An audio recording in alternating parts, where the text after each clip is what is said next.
ദുരന്തബാധിതരുടെ പുനരധിവാസത്തിനായി 40ഓളം കോടി രൂപയാണ് പൊതുജനങ്ങളിൽ നിന്നും ലീഗ് സമാഹരിച്ചത്. സ്ഥലത്തിനായി 12 കോടിയിലധികം രൂപ ചെലവഴിച്ചുവെന്ന് നേതൃത്വം പറയുന്നു. വെള്ളിത്തോടിന് സമീപം 6 കോടി രൂപയ്ക്ക് നിർമ്മാണയോഗ്യമായ ഭൂമി ലഭിക്കുന്നത് വേണ്ടെന്ന് വെച്ചാണ് 12 കോടി മുടക്കിയതെന്നാണ് ലീഗിനുള്ളിലെ തന്നെ ആക്ഷേപം. തോട്ടഭൂമി ഇവിടെ സെന്റിന് 30,000 രൂപയ്ക്ക് മുതൽ ലഭിക്കുമെന്നാണ് ലീഗുകാരുടെ തന്നെ വാദം. കരഭൂമി 65,000 രൂപയ്ക്ക് നൽകാമെന്ന് ഉടമകൾ അറിയിച്ചെങ്കിലും മുതിർന്ന നേതാവിന്റെ ബന്ധുവും നിർമ്മാണ സമിതി അംഗവുമായ അഭിഭാഷകൻ തന്നെ കച്ചവടം മുടക്കിയെന്നാണ് മറ്റൊരു ആരോപണം. ഈ അഭിഭാഷകന്റെ അടക്കം 5 വ്യക്തികളിൽ നിന്നായാണ് ഭൂമി വാങ്ങിയത്.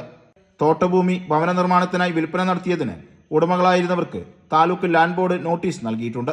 തോട്ടഭൂമിയല്ലെന്നും രേഖകൾ കൈവശമുണ്ടെന്നുമാണ് ലീഗ് നേതാക്കൾ പറയുന്നത്. 16 മുതൽ land board ഹിയറിംഗുമുണ്ട്.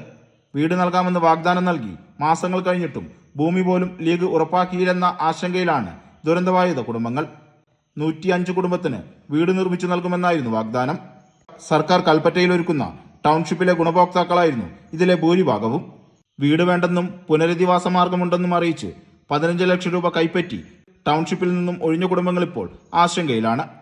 True lens, Wayanad.